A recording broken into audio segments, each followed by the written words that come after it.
great on Wednesday and Tuesday, and did not do so well last night, but didn't play too huge, and ready to get back after it tonight. So ready for another big one. We're going to try and get this loaded up. Sheets is popping in right now, so I'm just going to welcome Sheets in right on cue, right as we get started. How's it going, man?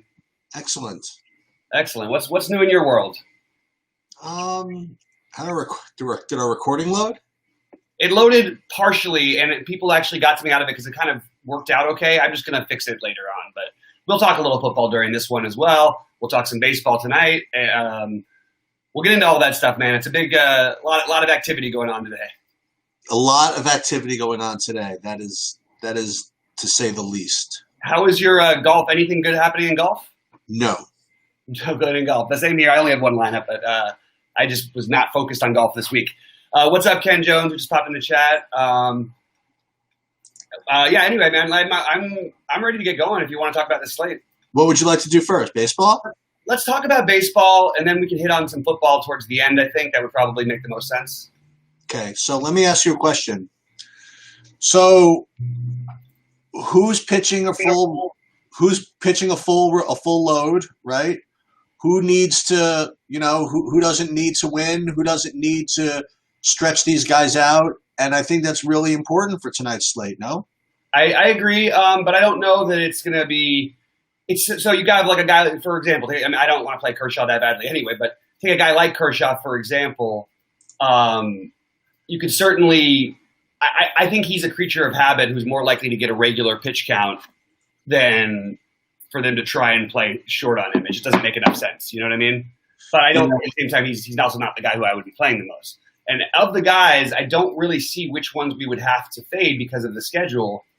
I'm sort of going to assume they mostly are going to go pretty normal in terms of who's actually out there tonight. Is there anybody particularly who you were worried about? Yeah. So what about, for example, Danielson Lamet, who has that 7-inning game, so has that complete game vig. But San Diego is pretty much locked in, I think, to the 4 seed or something. So he's the guy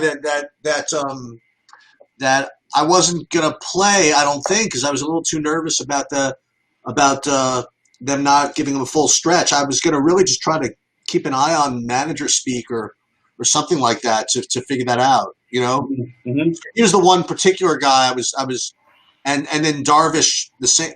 Pretty not exactly as extreme, but similarly, what's the real need to throw him 100 pitches? Sure. And the other one that they do, this is kind of tough because someone who does need to win, but the pitcher is might be a little shaky is Carrasco. Like he's going to pitch as much as he can pitch, but he's obviously a little risky. But I think the theme of tonight, by the way, is going to be there's going to be one guy who I'm going to probably play who does not really show up that well in my projections, but I think I'm going to anyway, because this guy always shows up in projections, and I always mock him. And today, for whatever reason, he's not. I'm sure people are going to keep playing him anyway, but is Mr. Kikuchi. So I don't know where we're going to stand on Kikuchi by the end of the day. I think he's going to be popular. Oh, you think so? Yeah, I would say over 20%. It'd be a guess of mine. I think that makes a lot of sense. I think that so. I have my pitchers are basically as follows. I have Lamet as options, Urquidy, Bassett, Keller, Kikuchi, and Carrasco. On DraftKings, I had kind of tied. It's really close for me, but my top 2 are Bassett and Urquidy. Really close. And then if I had to go ahead of Darvish, I would play him. And then really Carrasco is right in there, and Lamet is right in there, and just barely off it for me is Keller. So it's really I would have thought that Happ would have graded out better, but he doesn't. Yeah, I actually think I should have included Happ as well in that conversation. You could throw in Barrios. There's a lot of good options tonight, but yeah. I just find myself wanting to get rid of some. And one of my main ones off the top, I don't initially plan on playing any Darvish. Okay, fair enough. I think it's a tough enough matchup anyway.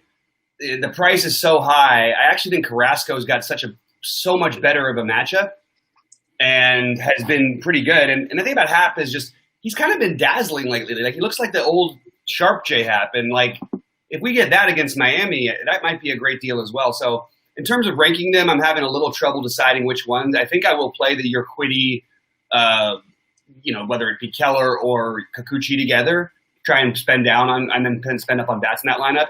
And then on the lineups where I am going to use a guy like Carrasco, I might choose to pair him with one of Happ, Bassett, something like that. So I'm actually or Lamet. So I'm actually focused in on three stacks of three teams that are pretty kind of, I would think, pretty expensive bats. And what I was going to do is I was going to do one kind of set of lineups with using, say, like two cheapie. I call them cheapies. Like say Bassett and Urquidy, and then also see if I can get them in with Carrasco and Bassett or Carrasco and Urquidy. And I can actually do it. I mean, obviously it affects the one-offs I play, aside from them, but I can still play the same teams by even paying up for Carrasco. But again, obviously it reduces the meat of your one-offs or whatever it is. But I feel as though I can get the same teams regardless of which pitching I kind of put together. Yeah, you just have to do it a little bit differently. It's hard to play Freeman with the Yankees stack, for example, unless you pay down at those spots. Yeah, and the Yankees are not going to be one of them. So this is going to be fun. Yeah, I personally do like the Yankees, but I think there's a lot of different routes you can go on this slate. I actually think Alcantara is good, but the idea of this Yankee team at home against that Miami bullpen is probably a little too much for me to pass up realistically. That makes sense. But it's very warm here, by the way.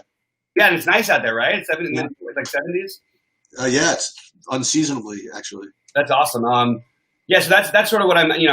Obviously one of the things I'm thinking of doing is playing these guys. It sort of is going to matter, and I'm going to keep going back to the same conversation about the outfield, just having these cheap options again. That you saw, even when they did nothing for me that one night, I still won the tournament, Yeah. And you can have that happen in certain situations. Now, usually on big slates, you're going to obviously want production, so I don't want to say, like, hey, these guys are, you can get nothing from them and expect to win. No, but you can get something from them. I mean, we don't have Soler in there in the lineup today, which is a little bit of a disappointment. Oh, Soler isn't playing? He's one of the values, yeah, or he was going to be one of the values, but now he's not. Oh, they put a lineup out already? They just put it out, I believe, and I haven't seen it. That's a little annoying. Okay. I just got the little X next to Soler because he was going to be the guy who we were going to want to use. He was in pretty much all my shell lines. But so let's talk about the other options. I'm having my screen load real quick. It's taking a minute. You want to do position by position? I do, but I think that we should just talk about the overall outfield thing and if that's still viable real quick first. Just only because it does depend. Like we talked a little bit about stacks, but what you want to do with your stacks. Well, let me ask you this: is Cordero playing? Is what? Is Cordero playing? I think Cordero's in the lineup, but I haven't seen the lineup yet. But he would be another one of the easy spend downs. Yep. And actually, I think that he's might be the preferred one.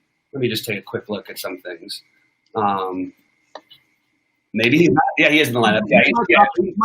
He's my top-rated guy if Soler's out. He's batting eighth. I mean, you could also play Alex Gordon or Cameron Maybin. I don't really have a problem with either of those ones. I don't love it either. I think I would prefer, maybe you take a shot on the absolute minimum cost, Lewis Brinson. Maybe he hits us 3 home runs out of Happ. Yeah, him and also Shogo. Yeah, but it's not as loaded in the outfield as it was. Right. So maybe now we don't need to do as much of what we were doing before, what I was talking about doing before. But I do think those are your other spend down options. I mean, also if Austin Riley's assuming he's in the lineups, and I know he's playing third base, you do have good options on the infield. Like he's 3.3K. He might be like a little bit further. We'll get into position by position, but he's another one of the spend down guys along with like Ryan O'Hearn at first base. So you can actually spend down in the infield today. So it's a little different. So let's go position by position sheets. Who are your favorite catchers? All right, let me. I just have to resort it. Okay. Favorite catcher is Wilson Contreras, but another spend up, which it fits. It fits, but with one of the teams I really want to try to stack is Travis d'Arnaud from Atlanta. But you could also play Flowers if he gets in. You know what I mean? I don't know what their lineup is like yet, but Right. We don't have but I like Darno as a spend up. I like Contreras kind of as a mid range, and then if you want to pay all the way down again, if he plays again, you could play Austin Romine at 2,600. Yeah, I don't mind if you get to go to spend all the way down to play Tucker Barnard at 2.1. Yep. I don't mind, I like Gary Sanchez in the Yankee stacks. I like Darno if you in Atlanta stacks, although I'm finding myself stacking them without him a little bit. You like Garver? I like Garver a little bit, but I don't love him. I don't really love this position, to be honest with you. Contreras is the most logical play. I guess we can leave it at that. And the other guys are mostly stack guys or spend downs. That makes sense to me.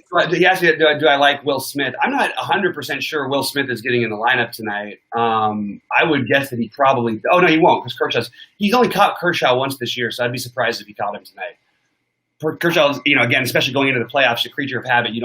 It would be weird to mess with Kershaw tonight. So I don't think Will Smith's going to end up playing. If he does, yes, you can play any Dodgers, but I don't love the Dodgers tonight. All right. So, we talked catcher. Let's move over to first base. I feel like there's more options than usual, but maybe it's just my read. How about you? Yeah, for me, it's not close. So for me, it's Freddie Freeman. Yeah, that's the long and away, right? Yeah. And then, if you need to spend down to 3,100, Jesus Aguilar, I suppose. Rizzo, 4,300. He's hit a home run the other day. He's always dangerous. So that would be Freddie Freeman would be the clear cut winner for me, and the spend up, and then Rizzo kind of the mid range, and Aguilar would be the spend down. I think that's pretty much what I've got, but I would throw Luke Voigt into the mix. Okay. That's basically the end of my first baseman as well. It's weird because I like the ones I like a lot, but I actually found myself using catcher. You can use catchers as first baseman on FanDuel. I actually did it today. It's not the worst idea to do that.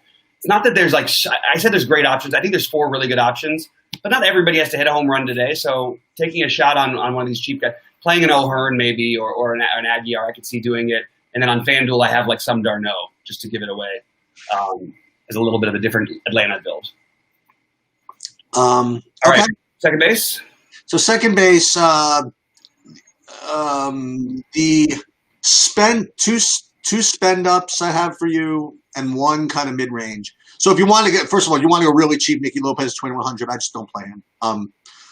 Altuve hit a home run yesterday. 4,700. He's good, but again, these are not the guys I usually play. But Freeman at first base and let's go Albies at second base. So the two of those, and then a guy who I haven't played him that much this year, but he fits in my initial builds as a one-off really nicely is Mike Moustakas. So I like him, and that's.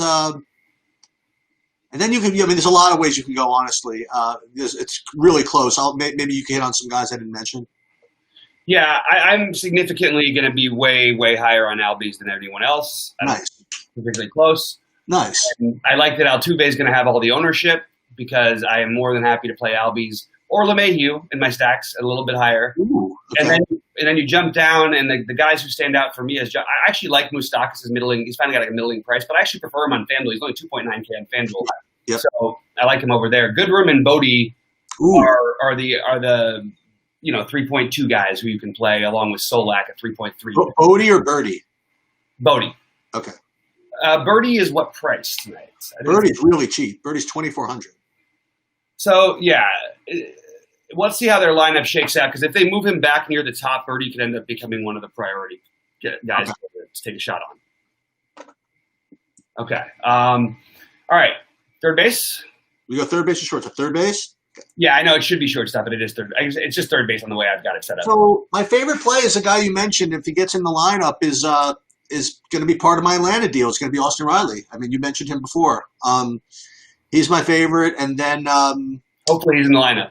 Yeah, hopefully he's in the lineup, and then they're the good guys. Not that Riley's not bad, but Bregman looks really strong, and Devers, if you want to play that, and Donaldson. So those three, and not to mention, I mean, there are a lot of good plays here. I mean, you play freaking MVP Jose Ramirez, if you want. You could, I don't know if Justin Turner gets in, you can play him. There's a lot of guys you could play here, but my favorite is definitely, really hope Austin O'Reilly plays because that's going to make a lot of stuff work for me.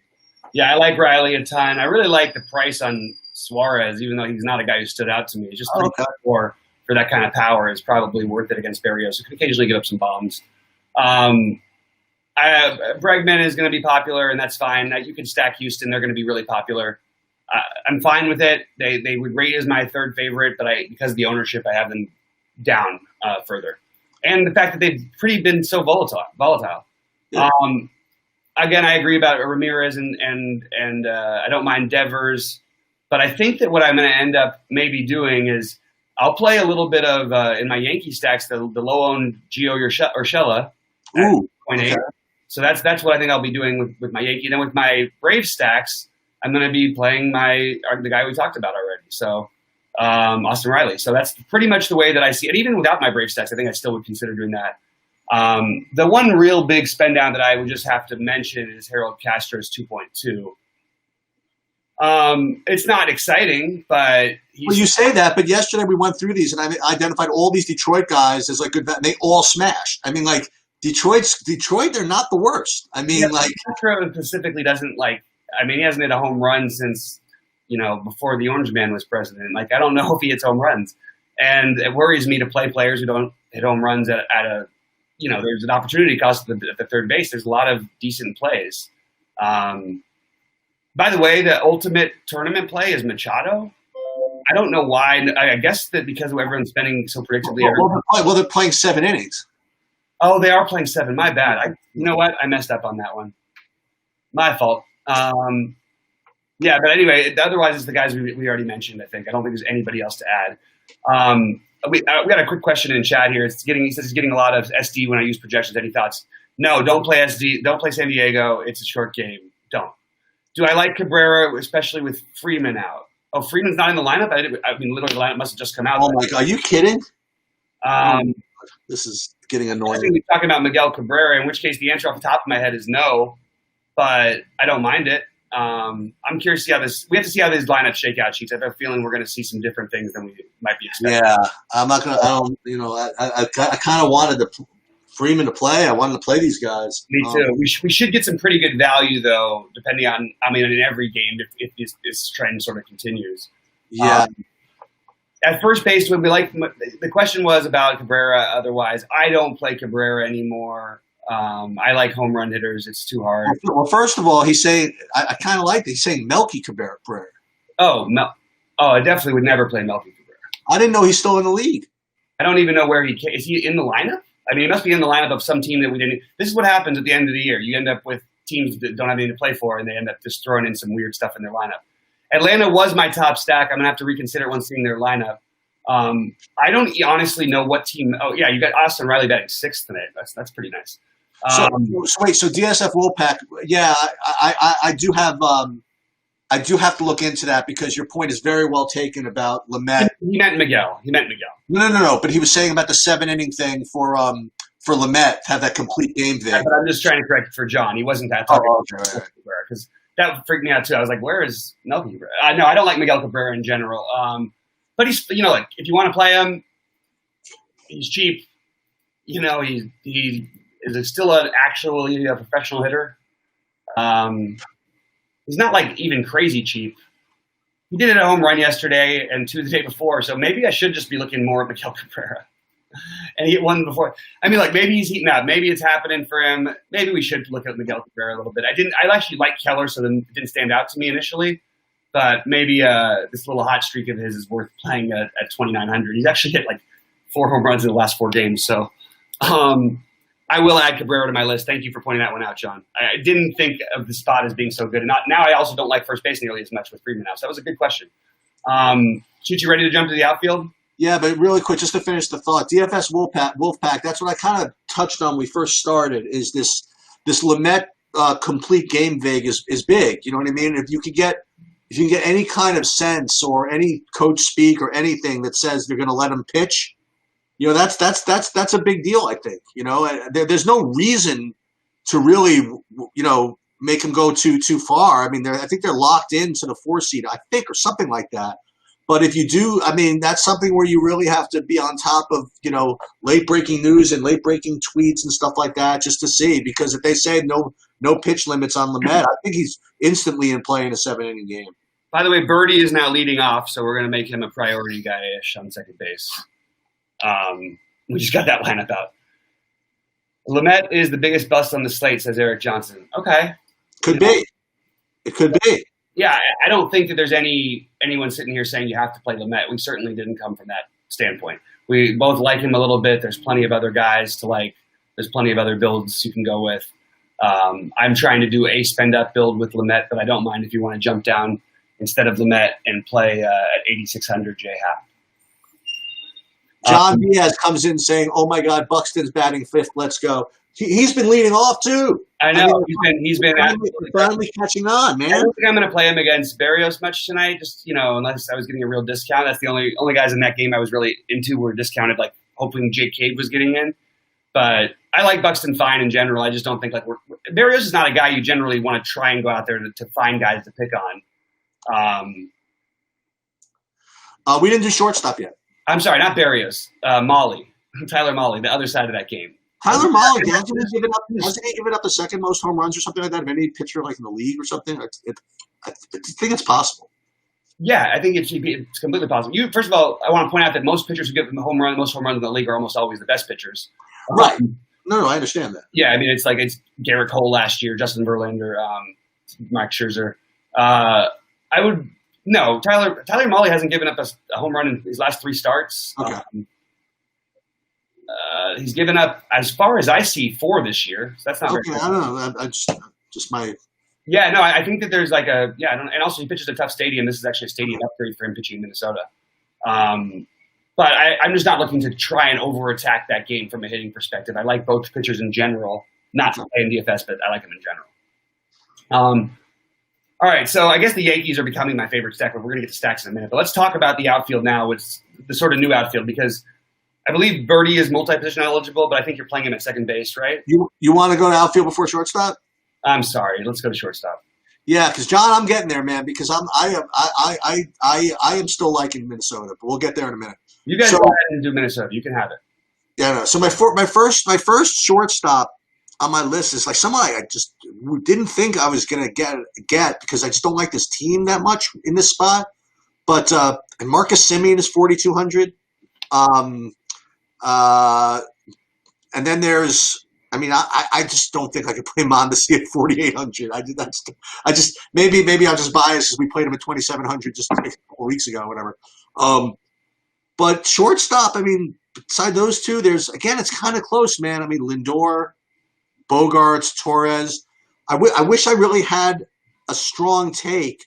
I'm just gonna just pick whoever goes in my stack. Like I'll put Polanco in my Minnesotas. I'll put Bogarts in my in my Red Sox and that kind of thing. Yeah, Dansby Swanson's batting 5th now, and he's 4.1, so I like him quite a bit. Okay. I'm struggling with my other shortstop more than I usually do with this. I'm usually really fixated on 2 shortstops at least, and I just don't feel like that's the case tonight. Where I might have been considering a little Xander Bogaerts, which is not usually the guy although I do like him in general, but I don't play him a ton. And I don't really have I wish I liked the spend down better than I do, and I guess you play Lynn as a part of a Boston stack at 2.3. He's the guy. Maybe Goodrum, I guess, where you're not playing Keller. But really, it's Glaber, I guess, for me. Okay.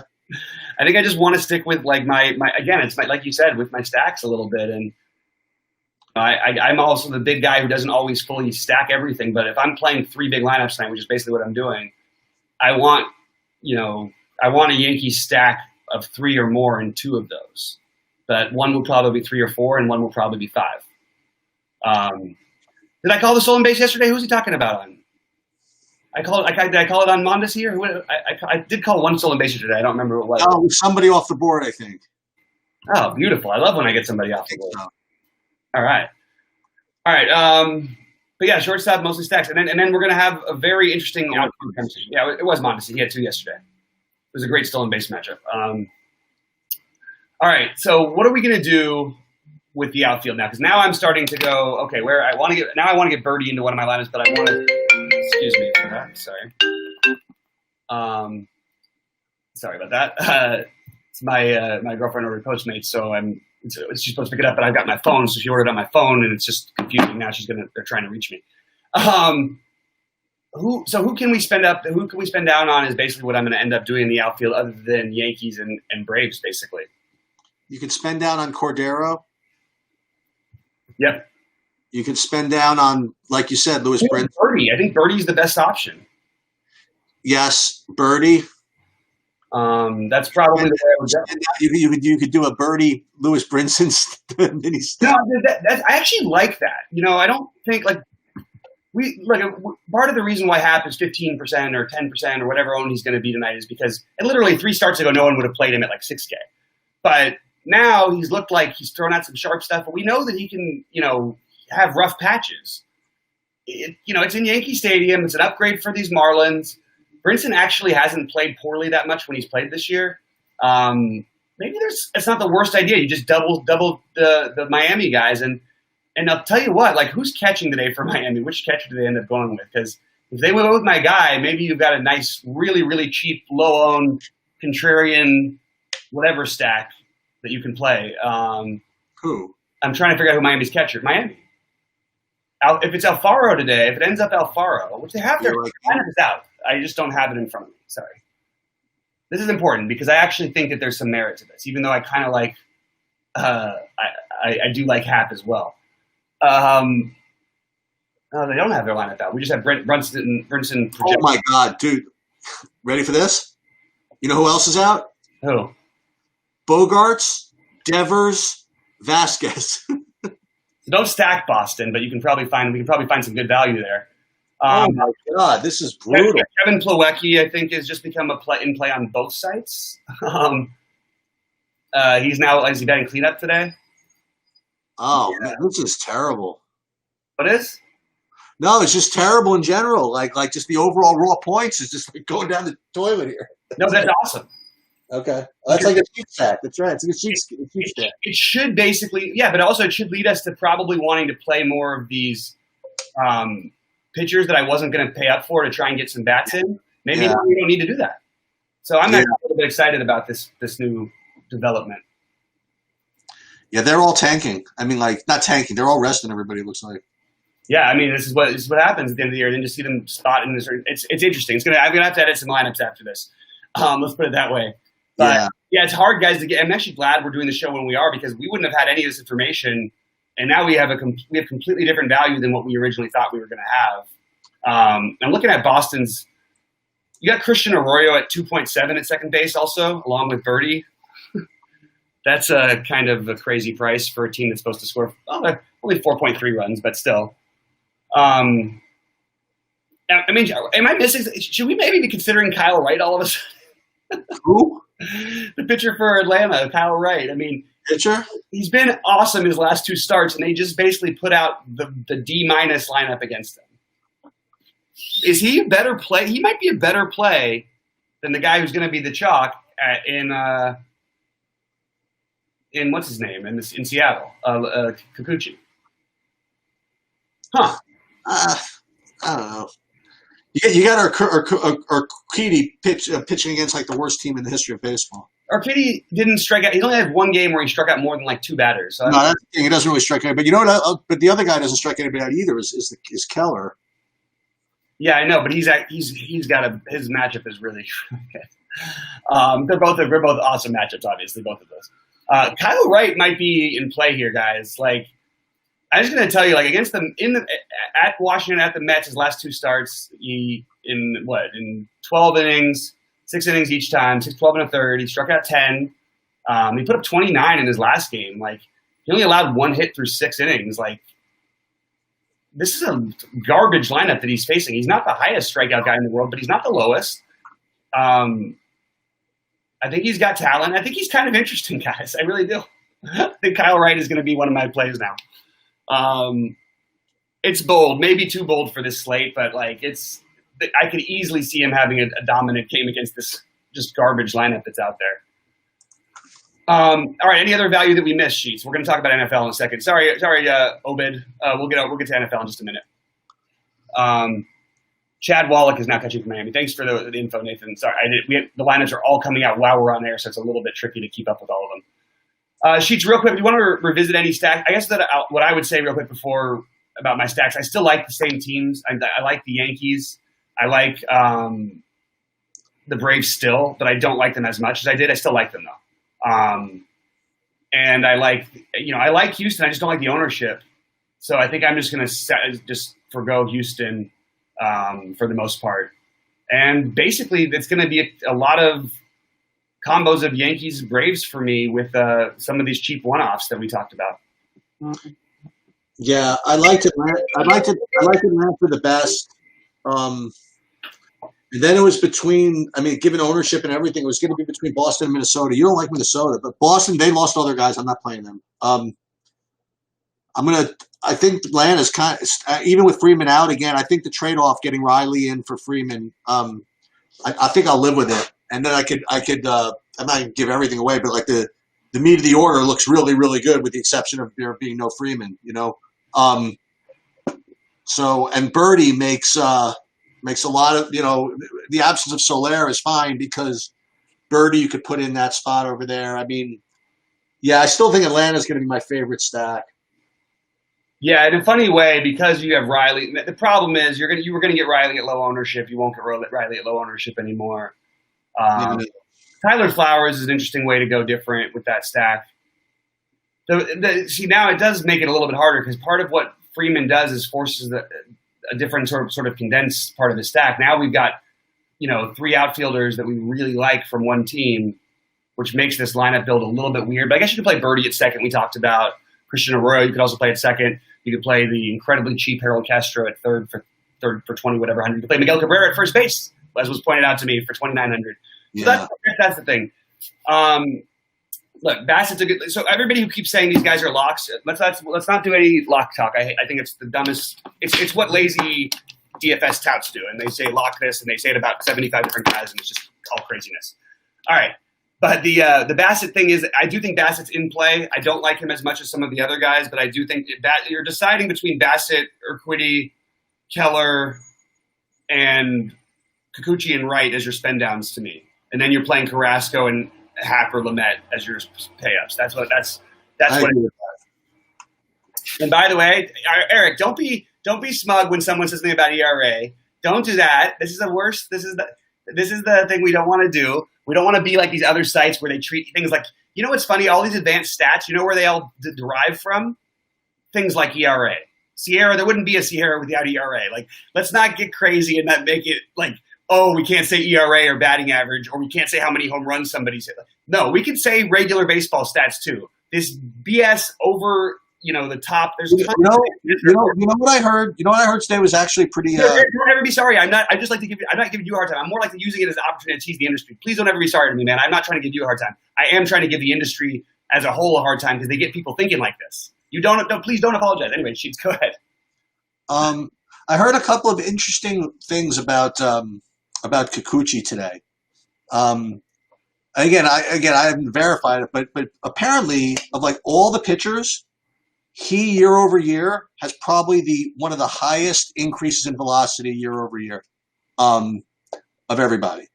Second thing I heard, which is kind of interesting, is that we talk about advanced stats and things like that, and BABIP and whatever. I don't know about that much, but there was an analysis done apparently that part of the reason why Kikuchi hasn't had really good numbers this year is just the luck of like the way his hits have been kind of bunched. In other words, it like happens that if he's that when he gives up say like 3 hits, they just all seem to come in a row or something like that.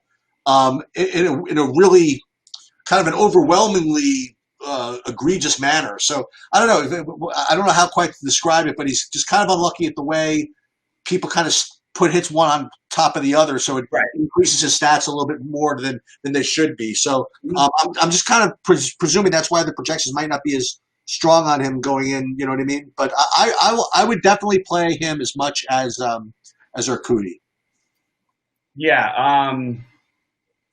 Yeah, that makes sense. I mean, it makes sense to me anyway. I'm starting to come around. Like, by the way, when I keep saying Keller, I like Brad Keller, not Mitch Keller. I want to make that part really clear. It is hard. I am struggling with deciding between. I think Keller's actually a pretty good real life pitcher, and the matchup is so good that it's hard for me to not have interest. But the strikeout numbers being as low as they are with the other upside on the slate, we might have to downgrade him a little bit. I guess that's that. I guess Keller, for me, the first ones to go would be Keller, Lamet, Bassett, or Kitty. That's where I'm at. You know, we talked about how how certain lineups are going to be, put other people in play. Is just a different lineup position for this guy, but Jackie Bradley Jr. is going to be hitting fourth. Oh yeah, actually, then he goes. He belongs up there too. Yeah, Jackie Bradley Jr. is actually a pretty good play because he's not going to be that owned either. All right, so we got the stacks done. We got that done. We want to talk some NFL. People want to talk some Sheets. You know, we're going to try something different a little today in NFL. I wanted to surprise you with it. If you don't want to do it, we don't have to. But why don't we do position by position in NFL instead of talking about oh, God bless you. Everything, right? It's better. That's what I would prefer anyway. Just give me a second to get it up here because I wasn't. Just give me a second. That's because that's actually the way that I usually do it anyway. So hold on. You can get started while I pull up my stuff. Okay, so right off the bat, it's actually interesting because I do a little bit of what Sheets does with quarterbacks, where I tend to wait till the end to decide. The guys who I know I'm going to play some of, probably as much or more than the field that are chalky, are Kyler Murray, Russell Wilson, and Dak Prescott. Now, I'm not going to lock all those guys in. Obviously, I can't do that. But they're all guys who are fairly reasonable on my list. Cam Newton is reasonably high on my list. I love Josh Allen, though. I am starting to just fall in love with this Josh Allen to Diggs or Brown, both which will be low owned. I talked about it last week on our show. I just think it makes sense. Yeah, I do like Cam. I mentioned John. Cam, I would, as of right now, I've got Murray and Allen as my most owned quarterbacks, which I know sounds bizarre. But Murray, Allen, then I've got Wilson and Dak right behind them. And as bad as I think he is in real life, as bad as he actually is in real life, Carson Wentz is 5.8K, and it's too cheap for him in a good matchup. For me. Oh, sorry, forgot about that. Forgot about Roethlisberger. Oh, so for me, if he's just like a quarterback in and of himself, I think that Murray just completely, kind of stands out. And then underneath that, I've got Cam and Russell Wilson, pretty much the same. And then there's a whole freaking just carload of people below that for me. So if you're building cash or whatever it is, for example, any of those three, you'd certainly make a case for. But Murray, it's just the combination of his running upside, the amount of plays they're going to run. You know what I mean? Just because of how fast they are. It's kind of tough to not make him the quote unquote the best play. Yeah. Weird off the board one to look at is Joe Burrow. There's going to be an explosion game for him at some point, and I don't know when that's going to be. And the other guy I've got that I think is going to be just completely unowned and is in a great spot to potentially have to throw the ball 45 times is Matt Stafford. Yeah, that certainly makes sense to me. So Kirk is out, so Isabella is the question. We'll get to that. To be honest, I don't know where I'm going to stand or how they're going to use Isabella. I've made this claim that he's going to win someone $1 million this year, so I'm definitely going to in some lineups. But he is just a home run hitter, basically.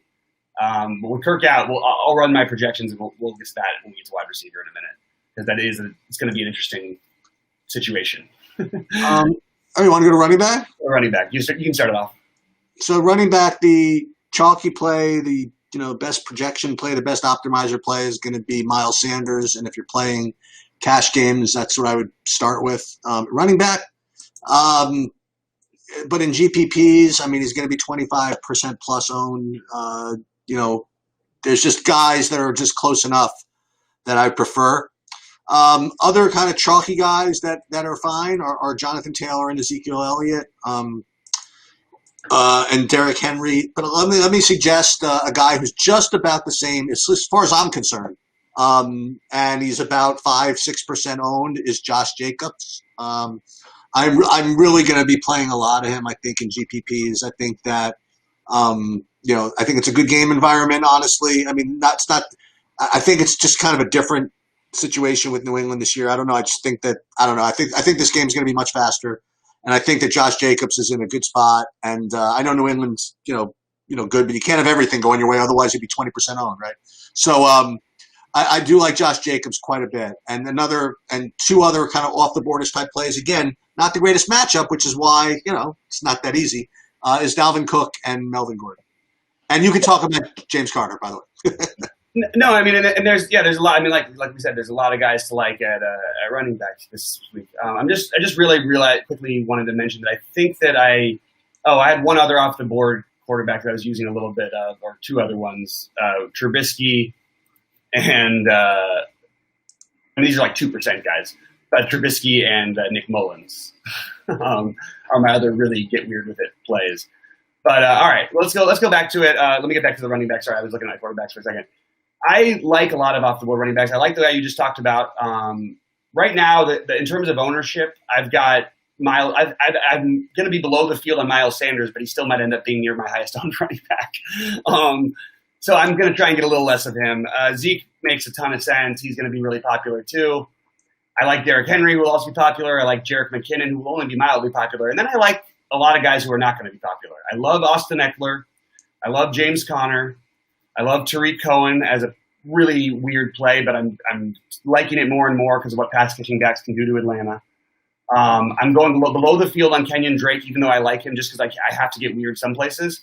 I like Josh Jacobs. That's the other one you mentioned. Those are sort of my mix. And then Joe Mixon, speaking of mixes, Joe Mixon and Dalvin Cook are the other middle to upper guys. And the lower guys for me, you could talk about Melvin Gordon and David Johnson. I don't know how much of them I'm going to end up with. David Johnson, I think I'm going to end up with probably more than Gordon. But I like Antonio Gibson. At some point, he's going to be the guy who breaks the slate this year. So I'm going to take my shots with Antonio Gibson, a la Sheets last week taking his shots with Jerome Robinson before we realized he was the best running back in football. That's right. Kenyon Drake is going to be super, super, super, super chalk. So is Jonathan Taylor. So I like Jonathan Taylor. Those three guys will. It'll be Jonathan Taylor, Miles Sanders, and Kenyon Drake, way ahead of everybody else. So if you can be below the field on all those guys, I think I would encourage that. I totally understand why Drake should go nuts. You say, oh yeah, look what Aaron Jones just did to Green Bay. Well, look at the week before when their running game for Chicago did nothing and they tore up Detroit through the air. So I could see that happening as well. I also could see it's odd to see a guy like Kenyon Drake at an expensive price tag who's put up games of 14 and 11, and for him to be 30% owned on a slate loaded with running backs is wrong. That's my take. Even though I think I normally would like him. I would have liked him if he was going to be 10% owned. He's just going to be like 30. Yep. All right. Let's move over to wide receiver. All right.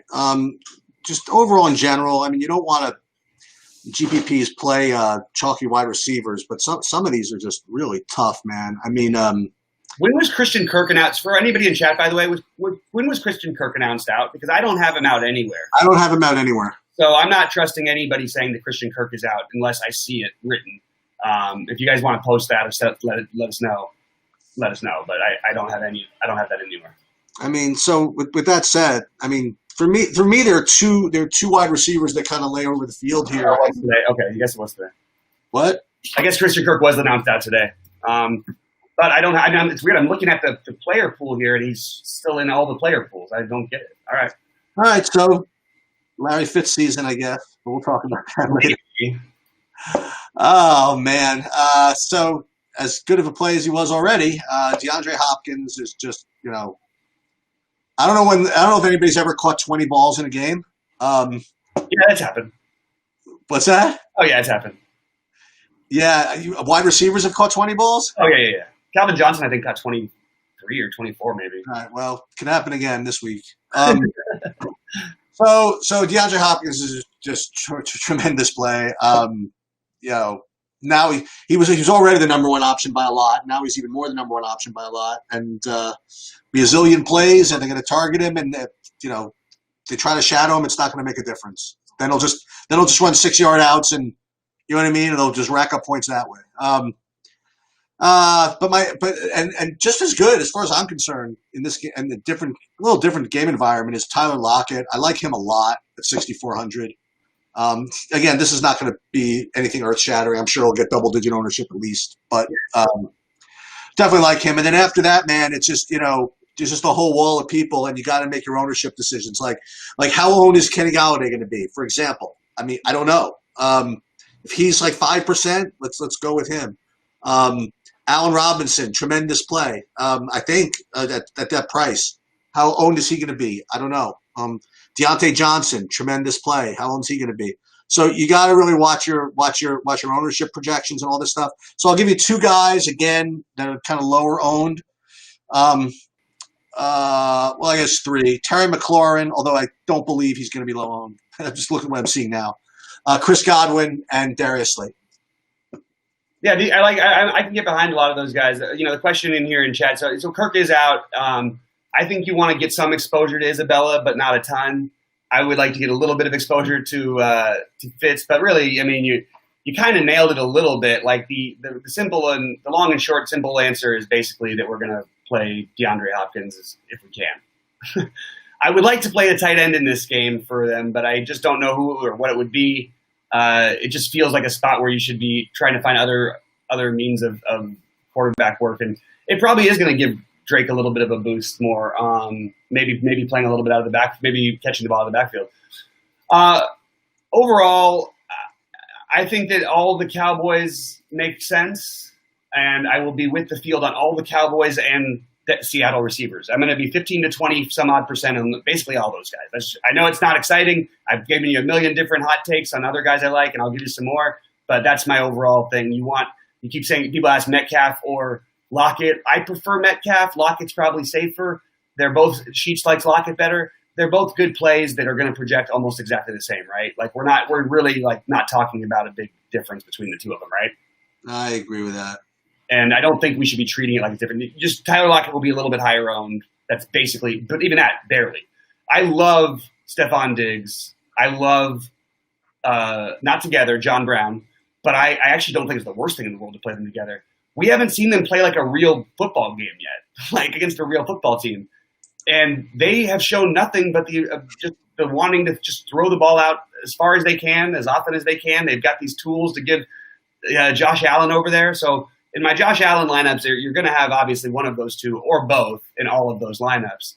Other off the board cheapies, Mike Williams, 4.3. I think he could have a big get day. He's a guy you can, if you make a direct pivot off of Kirk, if you want to just do it salary wise. Galladay at lower ownership than he probably should be. I'm going to take a shot, even though he might be banged up still a little bit.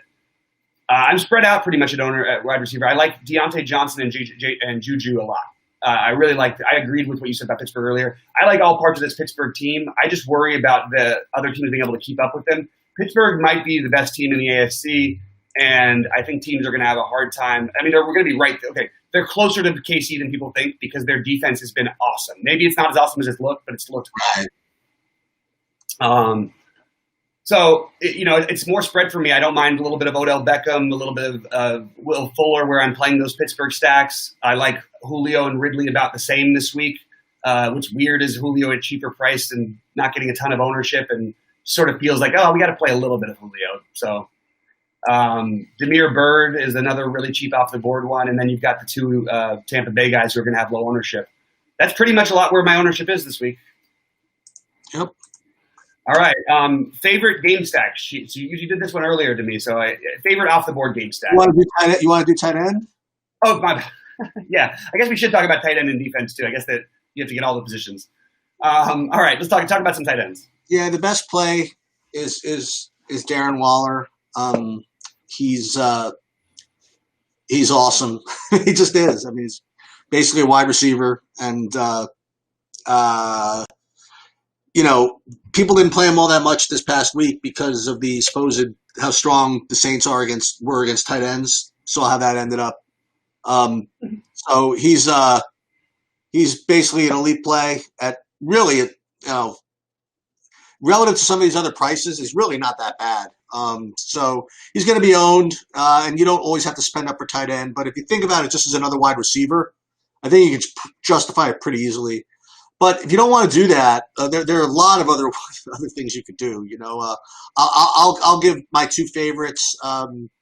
One is Hunter Henry from the Chargers, and the other is well, I'll say flip a coin between Ertz and Goddard. I know you have an opinion on that one, and I know you have a couple of others, so I'll leave those to you.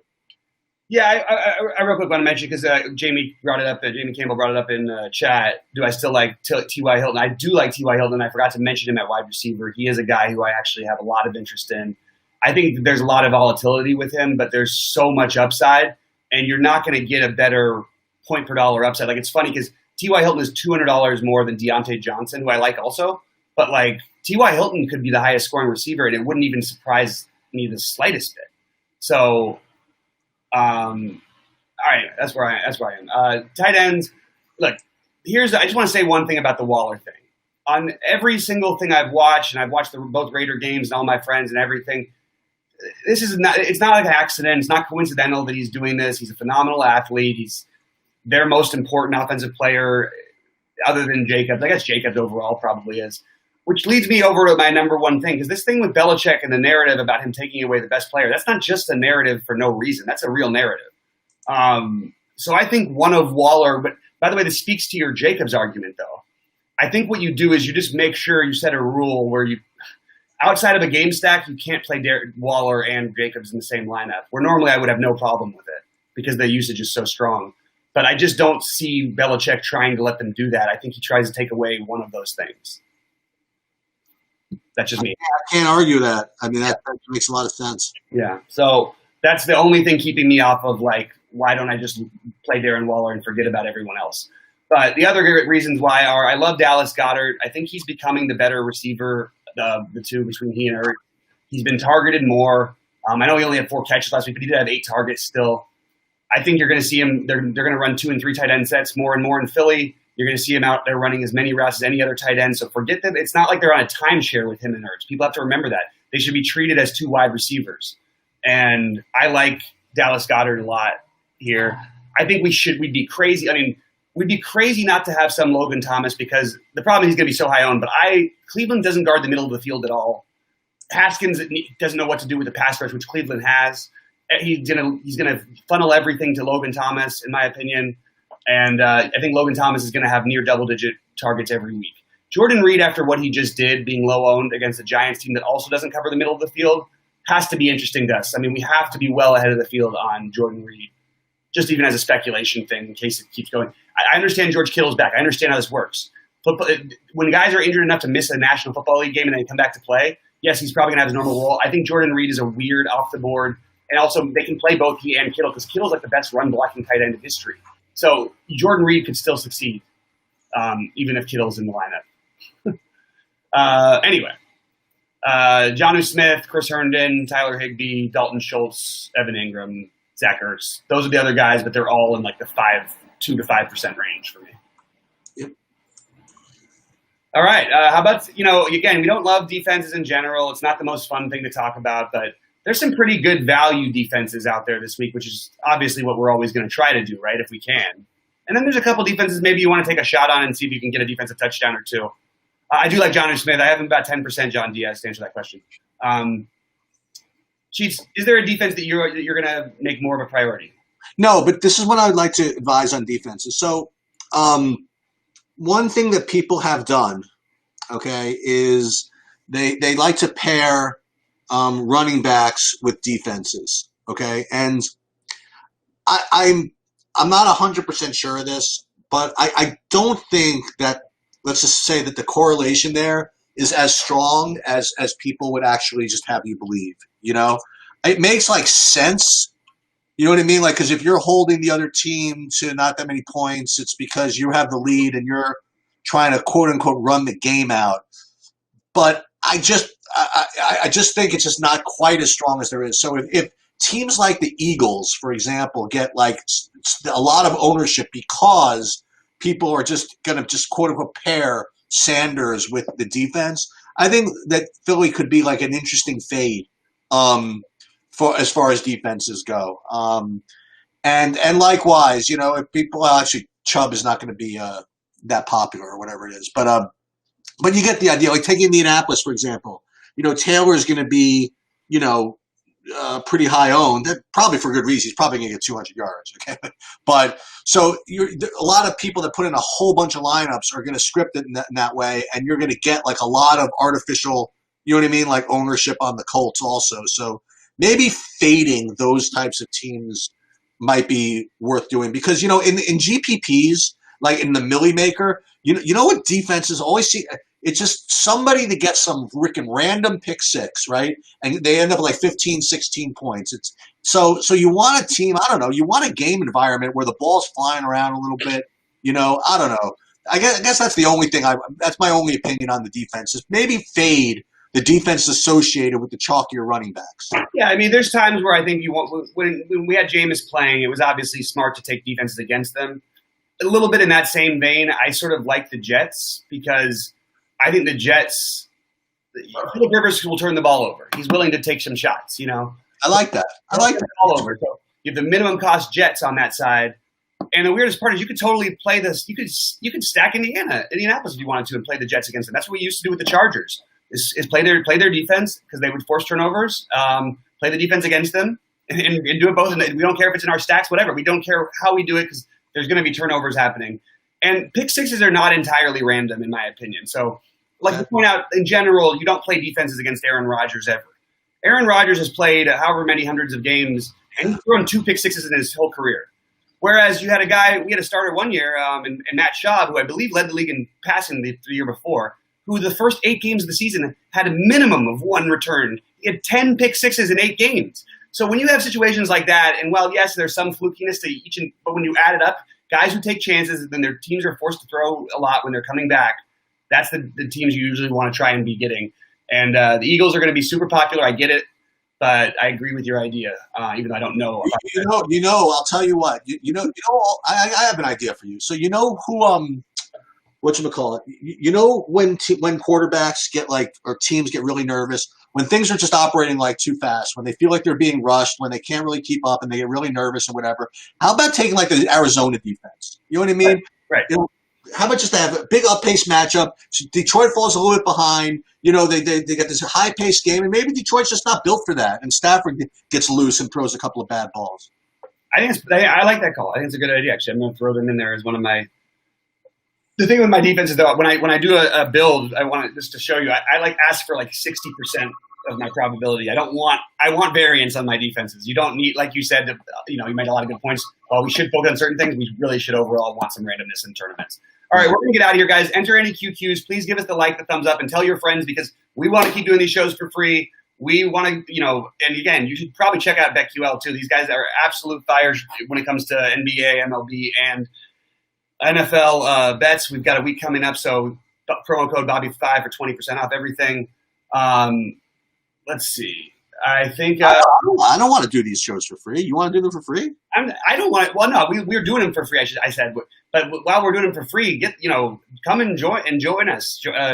Join us. Enjoy. Have some back and forth. And all that stuff. We really appreciate you guys, Eric. We appreciate you, man. You're always with us, and everybody, John, Tim, basically everybody in chat. We really, really do appreciate it. So it looks like there's no QQs. So we are going to get out of here. Is there any hot take we have to make in any NBA? We didn't talk about any NBA, and there is a game tonight, is there not? There is a game tonight. I believe the Heat are playing the Celtics. Heat and the Celtics. So real quick before we get out of here, I'm just going to say I will take the Celtics to win this game. The spread, it doesn't make sense to me, to be honest. I think they should be a much smaller favorite, if a favorite at all. But I would give Boston a tiny edge. I don't think they're going to go down quite yet, but what's the score in the series? 3-1. 3-1. So I just presume that Tatum and is going to play 46 minutes, right? I mean, he's going to just play every minute he can, right? You would think.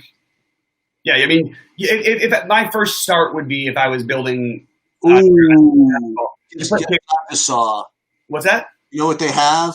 What's that? They have a 2-dayer if you're interested. Any good one though, or is it just like? Not a baller one for you. Sorry, it's only $10K for first. It's not only $10K for first. It was like $100 buy-in or $200 for that. But to try and beat 1 million people, I feel like I want something. Yeah, dude, check this out. This is easy. So $1,000 buy-in, winner take all, 4-man. So winner gets 1,000. There it is. That's all for you. Now I'm a cash game player. Oh my goodness. Yeah, to answer the question for Merrick about the favorite captain and center, I think the best move is just to play Tatum.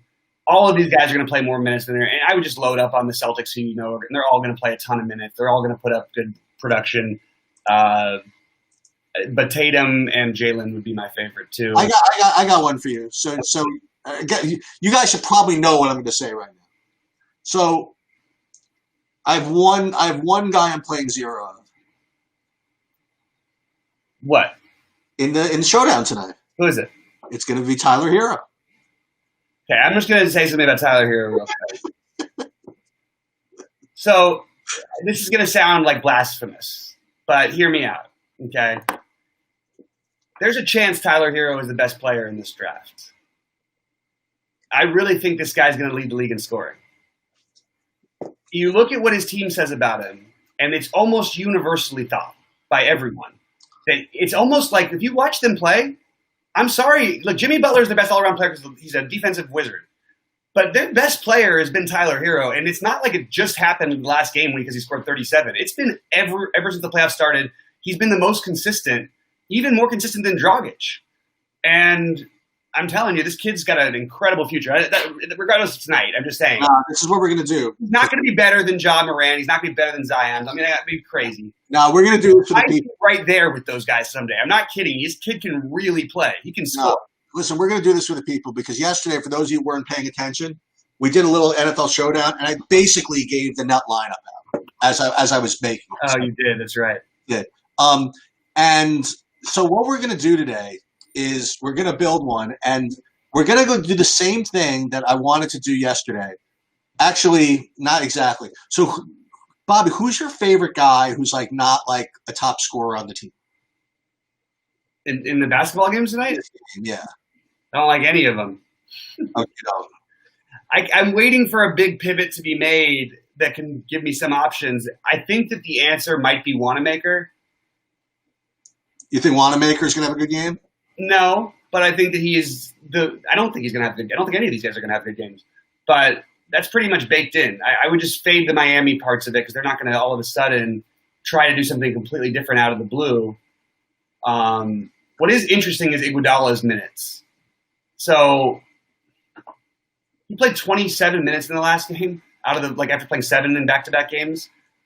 So there's something to try and take advantage of here. I don't love the Iguodala price or anything, but maybe taking a shot on him.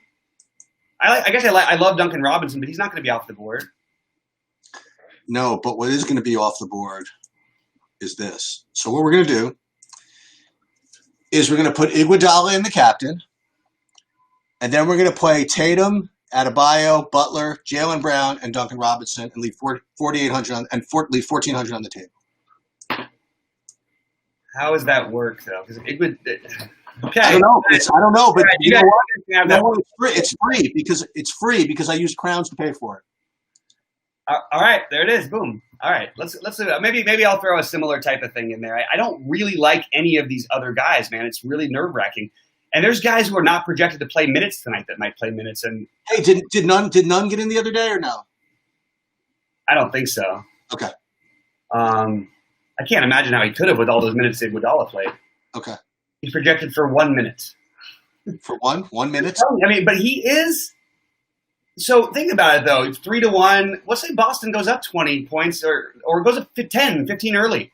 Yeah, we want to shake up things a little bit. Give Nunn a chance to get out there. Maybe he brings us back. Maybe he doesn't. Have him run him in hero like we did during the season. And if it doesn't work, you're up 3-1 in the series. You're only doing it for a few minutes. But if he plays a good 5 minutes, that could become 20 minutes. You know? What we're going to do is, unfortunately, so we're going to do one lineup with Iguodala in the captain, the other one with Nunn in the captain. Oh, my God. This is craziness. Of course it is. All right. This guy over here. Who do you like better, Marcus Smart or Gordon Hayward?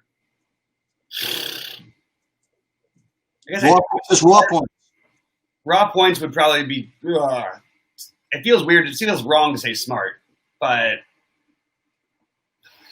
he's 800. He's 800 more than Hayward. I would rather play Hayward. Okay, so then we're going to play Smart. Okay, we're in. I mean, they're going to be the same ownership. It's not the ownership that's different. But That's funny. Yeah, we didn't do our Cantor run last time, but that doesn't mean Cantor couldn't get out there today. Like the Celtics might make a pivot or two.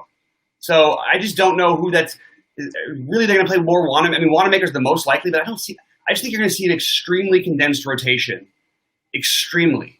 And I think Gordon Hayward will play more than 30 minutes tonight. So that's where I'm at. All right, guys. Guys, we appreciate everything. Eric, good luck on your Boston bet. John, congratulations on tying for first last night in the lottery. Unfortunately, it was with too many people. That's too bad. Anyway, guys, we really have appreciated all the messages. It's been an active show. Really like it. And, I think we're ready to get out of here. So for Sheets and for everyone at BetQL, we will see you at the top of the leaderboards. Good luck, all. See you later.